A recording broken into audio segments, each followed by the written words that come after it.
roxa? Non, non, é unha carne roxa, e eu penso que é unha carne, o que se dice, auténtica, porque é o que se ve, é simplemente alimentación, o prado e leite materno, non ten outra cousa.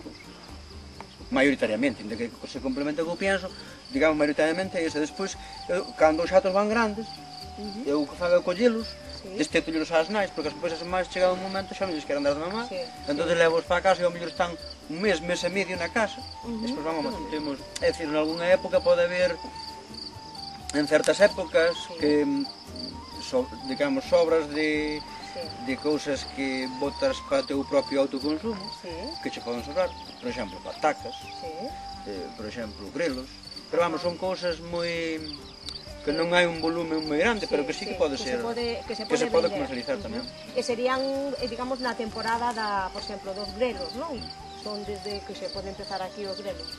Polo inverno. Polo inverno. Polo inverno hasta a primavera, hasta hai 2 meses. 2 meses.